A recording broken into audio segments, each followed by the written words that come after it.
Hey everyone, welcome to our video in which we are going to discuss NCERT question answers of chapter 12 that is magnetic effect of electric current। ये physics का last chapter है जो आज complete हो जाएगा। इसके NCERT question answers मैं आपके साथ आज डिस्कस करने वाली हूँ। इसके इंटेक्स क्वेश्चन जो है वो मैं आपसे डिस्कस कर चुकी हूँ जब हमने टॉपिक्स को कवर किया है।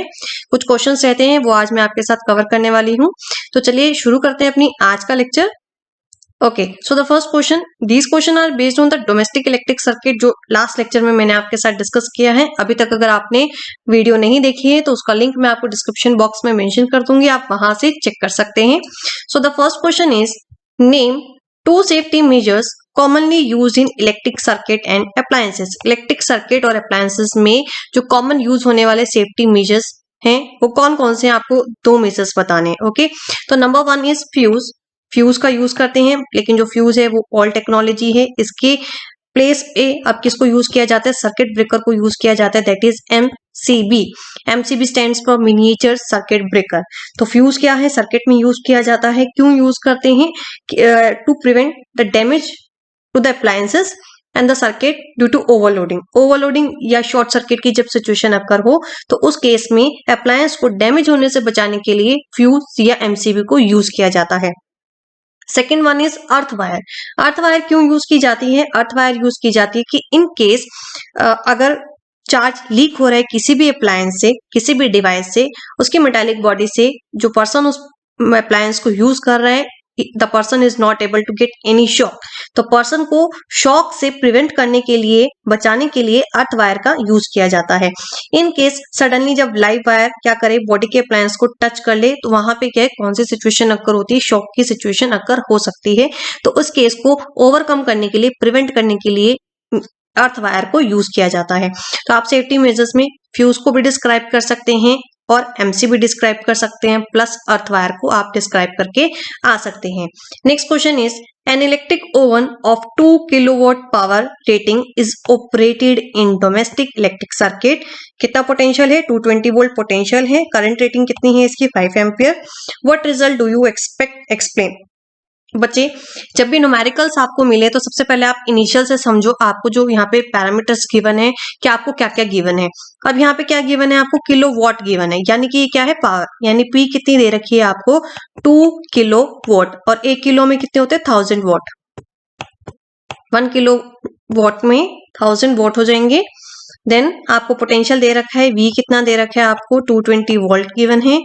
और रेटिंग कितनी दे रखी है आपको करंट की, आई कितना दे रखा है आपको, 5 ampere. Sorry, the current rating is 5 ampere. तो आपको क्या करना है, आपको यहाँ पे पूछा है रिजल्ट कितना आप एक्सपेक्ट करते हो, ये आपको बताना है।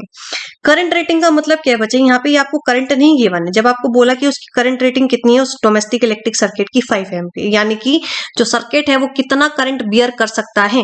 जो करंट की रेटिंग है, यानी 5 एम्पियर तक अगर वहां पे करंट आएगा, करंट पावर कंज्यूम करेगा तो 5 एम्पियर तक इजिली जो अप्लायंस है वो काम कर सकता है। लेकिन जब उस डोमेस्टिक इलेक्ट्रिक सर्किट में 5 एम्पियर से ज्यादा रेटिंग फ्लो करेगी, ज्यादा करंट फ्लो करेगा, तो वो जो डैमेज है, जो करंट, जो डिवाइस है वो क्या हो जाएगा, डैमेज हो जाएगा। तो जो 5 एम्पियर है ये क्या, इसकी बियरिंग लिमिट है, 5 एम्पियर से ज्यादा ये बियर नहीं कर सकता। ओके, चलो यहाँ से कैलकुलेट करते हैं, चेक करते हैं कि क्या रिजल्ट आता है। ओके, तो पावर का फॉर्मूला आपको पता है, P is equal to V into I. Power is equal to potential into current. Okay, तो यहाँ से हम पहले करंट निकालते हैं कि करंट कितना आएगा। तो अप्लायंस की पावर रेटिंग, पावर कितनी दी है आपको, 2 किलो वोट। तो मैंने इसको चेंज कर लिया वोट में, तो 2 किलो वोट को मैं लिख सकती हूँ 2000 वोट डिवाइडेड बाय पोटेंशियल कितना गिवन है, 220 वोल्ट। इतना ये आपको पोटेंशियल गिवन है।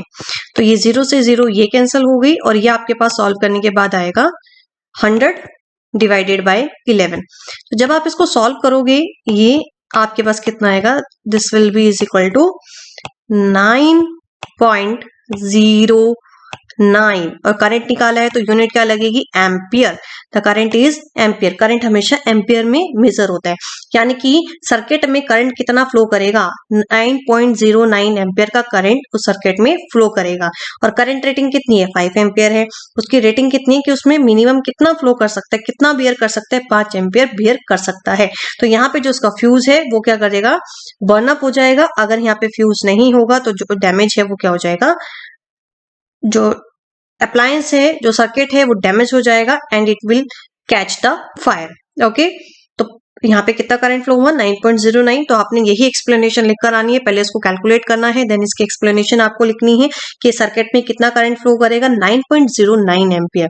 तो करंट रेटिंग, सर्किट की रेटिंग कितनी दे रखी है आपको 5 एम्पियर। 5 एम्पियर से ज्यादा करंट यहाँ पे फ्लो नहीं कर सकता। तो यहाँ पे जो फ्यूज है वो कितने एम्पियर का लगा है 5 एम्पियर का, यहाँ पे 5 एम्पियर रेटिंग का सर्किट के अंदर इंसर्ट है। तो जैसे ही इतना करंट 9.09 एम्पियर करंट फ्लो हुआ तो वो फ्यूज क्या हुआ, अगर फ्यूज यूज किया है बर्न हो जाएगा और डैमेज जो आपका अप्लायंस है वो बच जाएगा।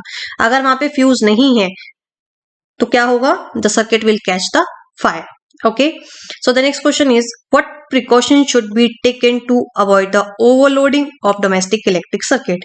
तो ओवरलोडिंग से बचाने के लिए आप कौन कौन से प्रिकॉशंस ले सकते हैं, तो कौन कौन से प्रिकॉशंस ले सकते हैं। नंबर 1, बहुत सारे अप्लायंसेस को एक सिंगल सॉकेट के साथ आप कनेक्ट ना करें। ओके, इससे आप ओवरलोडिंग से बच सकते हैं। प्रॉपर करंट रेटिंग का, एक अप्रोप्रिएट करंट रेटिंग का जो फ्यूज है सर्किट में यूज किया जाए।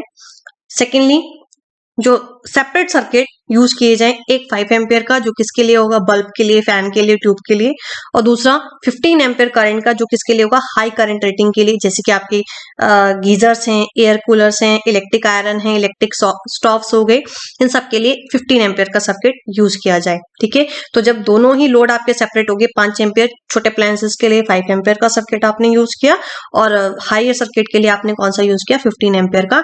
तो इस तरह से आप दोनों सिचुएशंस को ओवरकम कर सकते हो, overloading as well as short circuiting.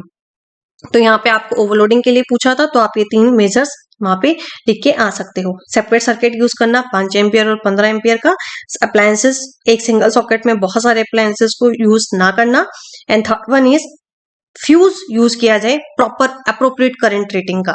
Okay, तो ये क्वेश्चन आपके डोमेस्टिक सर्किट के ऊपर बेस्ड थे। Now come to question number 1, which of the following correctly describe the magnetic field near a long straight wire? Okay, so option 1 is the field consists straight line parallel to wire, the field consists straight line parallel to wire, radial lines originating from wire, the field consists of concentric circles. Okay, जब हमने straight wire को discuss किया था, when the current is flowing in a straight wire, okay, तो यहाँ पे जो magnetic field pattern आपको मिला था, कैसे मिला था, कोसेंट्रिक सर्कल्स में मिला था। तो यहाँ पे कोसेंट्रिक सर्कल वाला ऑप्शन देख लो, आपको कहाँ पे मिल रहा है, कोसेंट्रिक सर्कल का सर्कल कौन सा है, कौन सा है, ऑप्शन नंबर डी। तो इसका करेक्ट आंसर क्या है, the field consist concentric circle centred on the wire. Okay, next question, at the time of a short circuit the current in the circuit reduces substantially, does not change, increases heavily and very continuously। क्या हो सकता है, short circuit के time पे ज्यादा current flow करेगा, increases heavily. तो correct option is option number C. Okay, the next question, state whether the following statement are true और false. Number 1, the field at the centre of a long circular coil carrying current will be parallel straight line.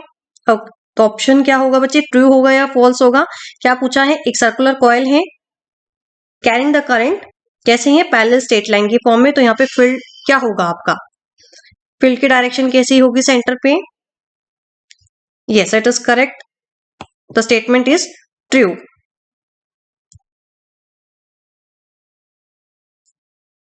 Next is a wire with a green insulation is usually the live wire of an electric supply. तो ये भी हम कर चुके हैं, live wire, okay, green insulation, red insulation and black insulation. तो live wire की insulation कौन सी होती है बच्चे, लाइव वायर की इंसुलेशन होती है रेड कलर की, ग्रीन कलर की नहीं होती। ग्रीन कलर की इंसुलेशन अर्थ वायर के लिए होती है। तो ये स्टेटमेंट क्या है आपकी, this statement is false. Next question, list 2 method of producing magnetic field. आपको 2 मेथड बताने हैं जिससे क्या कर सकते हो आप, मैग्नेटिक फील्ड को प्रोड्यूस कर सकते हो। तो कैसे प्रोड्यूस कर सकते हैं, इस चैप्टर में हमने पढ़ा कि एक स्टेट कंडक्टर से आप करंट को पास कराओ, करंट उसमें से पास करेगा तो उससे क्या प्रोड्यूस होगा, मैग्नेटिक फील्ड प्रोड्यूस हो रहा है। दूसरा, आप परमानेंट मैग्नेट को यूज करके क्या कर सकते हो, मैग्नेटिक फील्ड को प्रोड्यूस कर सकते हो। ये हमने एक्टिविटी के थ्रू भी जाना, जब आपने क्या किया था, एक पेपर पे आयरन फिलिंग को स्प्रेड किया और आपने एक मैग्नेट वहां पे रखा, तो वो जो जिस पैटर्न में अरेंज हुआ था वो क्या थी, उसकी मैग्नेटिक फील्ड लाइंस थी। Okay, so the next question is, imagine that you are sitting in a chamber with your back to one wall, an electron beam moving horizontally from back wall toward the front wall and is deflected by a strong magnetic field to your right side. Okay, आपको magnetic field की direction बतानी है क्या होगी. तो यहाँ पे बच्चे कौन सा रूल अप्लाई होगा, यहाँ पे क्या है, इलेक्ट्रॉन बीम मूव कर रही है तो उसकी कुछ ना कुछ क्या होगी, वेलोसिटी भी होगी. ठीक है, उसका कुछ मोशन भी होगा. अब जब वो डिफ्लेक्ट बैक हुई है तो यानी क्या है, वहां पे कुछ ना कुछ फोर्स भी एक्सर्ट हुआ है.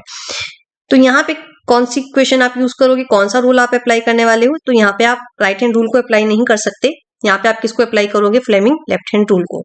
तो मेरे साथ फ्लेमिंग लेफ्ट हैंड रूल यहाँ पे आप अप्लाई कीजिए. करंट की डायरेक्शन क्या लोगे, इलेक्ट्रॉन के अपोजिट लेते हैं, नेगेटिव के अपोजिट लेंगे.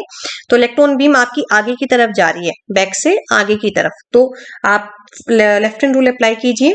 आपके जो मिडिल फिंगर है किस डायरेक्शन में है, इलेक्ट्रॉन बीम के अपोजिट डायरेक्शन में अप्लाई कीजिए. देन जो थंब है वो आपका किस डायरेक्शन में होगा, in the direction of motion, क्योंकि ये फोर्स बताएगा. तो ये सामने की तरफ हो गया आपका टुवर्ड्स द बॉल. तो अब जो आपकी फोर फिंगर है ये किस तरह है, आपकी ये जो फोर फिंगर की डायरेक्शन है ये वर्टिकली डाउनवर्ड होगी. तो यहाँ पे मैग्नेटिक फील्ड की डायरेक्शन कहाँ है बच्चे, वर्टिकली डाउनवर्ड डायरेक्शन. ओके, तो आप होप सो आप मेरे साथ ये रूल अप्लाई कर पाए होंगे इस क्वेश्चन में. किस तरह से मैं एक बार आपको फिर से बता देती हूँ. जो आपकी मिडल फिंगर है ये आपको क्या देगी, डायरेक्शन ऑफ करंट. तो इलेक्ट्रॉन के अपोजिट डायरेक्शन में इलेक्ट्रॉन कैसे ट्रेवल कर रहे हैं, आपके बैक से आगे की तरफ जा रहे हैं. तो जो आपकी थंब की डायरेक्शन है कहाँ है, towards your back wall. Okay, then जो आपका थंब है, थंब किसकी डायरेक्शन देगा आपको, मोशन की. मोशन किधर हो रहा है, इलेक्ट्रॉन बीम आगे की तरफ जा रही है, टुवर्ड्स द वॉल. तो thumb points towards the wall. आपकी जो फोर फिंगर की डायरेक्शन है, अब देखिए ऊपर की तरफ है या नीचे की तरफ, तो ये वर्टिकली नीचे की तरफ होगी. तो यहां से आपने मैग्नेटिक फील्ड की डायरेक्शन को फाइंड आउट कर लिया.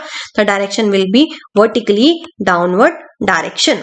Okay, next is state the rule to determine the direction of magnetic field produced around the state conductor carrying current. Then second part, force experienced by current carrying state conductor plays in magnetic field which is perpendicular to it. And third one is current induced in a coil due to its rotation in a magnetic field. इसमें क्या करना है आपको, rule बताने की कौन कौन सा रूल हम यहाँ पे यूज करेंगे डायरेक्शंस को फाइंड आउट करने के लिए. तो पहला पार्ट देखते हैं, आपको मैग्नेटिक फील्ड की डायरेक्शन बतानी है.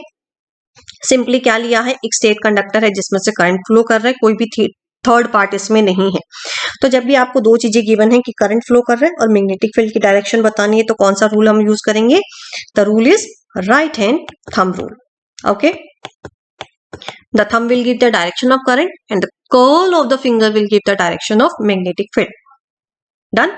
Next is force experience. अब किसकी बात हो रही है, फोर्स की. तो फोर्स हमने किस में कैलकुलेट किया, फ्लेमिंग लेफ्ट हैंड रूल में. तो यहाँ पे हम किसकी बात करेंगे, फ्लेमिंग लेफ्ट हैंड रूल की. The force experience by current carrying conductor. अब यहाँ पे फोर्स भी एक्सपीरियंस होगा, करंट कैरिंग कंडक्टर भी है, और आपने इसको कहाँ प्लेस किया, एक मैग्नेटिक फील्ड में आपने इसको प्लेस किया हुआ है. Okay, done. तीनों चीजें हैं. तो आप यहाँ पे कौन सा रूल अप्लाई करने वाले हो, Fleming left hand rule. Done. Next is current induced in a coil due to its rotation in a magnetic field. Due to its rotation in a magnetic field. क्या है, एक करंट है, एक coil है जिसमें करंट इंड्यूस हुआ. क्यों हुआ, क्योंकि आपने क्या किया, उसको मैग्नेटिक फील्ड में रोटेट कराया. Due to its rotation in a magnetic field. तो दो ही चीजें गिवन है आपको, करंट है और मैग्नेटिक फील्ड है. तो अगेन आप कौन सा रूल यूज करोगे, right hand thumb rule use करके, sorry Fleming right hand rule को यूज करके क्या कर सकते हैं हम, यहाँ पे इसकी डायरेक्शन को फाइंड आउट कर सकते हैं. Done. Next is when does an electric short circuit occur. Electric short circuit की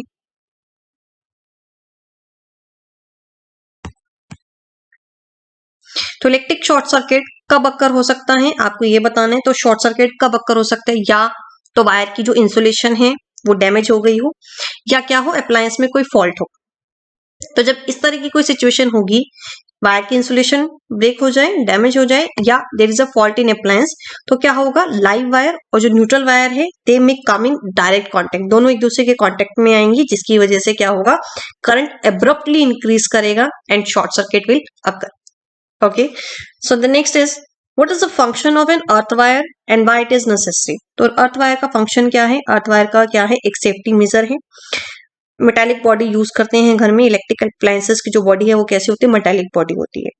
जैसे कि इलेक्ट्रिक प्रेस है, फैन है, टोस्टर है, रेफ्रिजरेटर है, तो ये सारे जो अप्लायंसेस हैं आपके किसके साथ कनेक्ट होने चाहिए, आपके अर्थ वायर के साथ कनेक्ट होने चाहिए। जिससे क्या होगा, if there is any leakage of a current, तो जितना भी करंट है वो कहाँ फ्लो कर जाए, डायरेक्ट अर्थ में फ्लो कर जाए। इस केस में अगर आप बॉडी को टच करो, अप्लायंस की बॉडी को आप टच करोगे तो आपको वहां पे कोई भी शॉक फील नहीं होगा। तो यूजर को सीवियर इलेक्ट्रिक शॉक से बचाने के लिए इवन अगर वो कोई डिफेक्टिव अप्लायंस को टच कर ले, किसका यूज किया जाता है, अर्थवायर का यूज किया जाता है। तो अर्थवायर का फंक्शन क्या है, earth wire is a safety measure. कहाँ यूज करते हैं, if there is any leakage of a current from any metallic body of electric appliance to, तो जितना भी आपका एक्स्ट्रा करंट होगा, जो चार्ज होगा, वो डायरेक्ट कहाँ फ्लो कर जाएगा, अर्थ में। और जो पर्सन उस अप्लायंस को यूज कर रहा है जिसमें फॉल्ट है, वो पर्सन उससे सीवियर इलेक्ट्रिक शॉक से बच सकता है।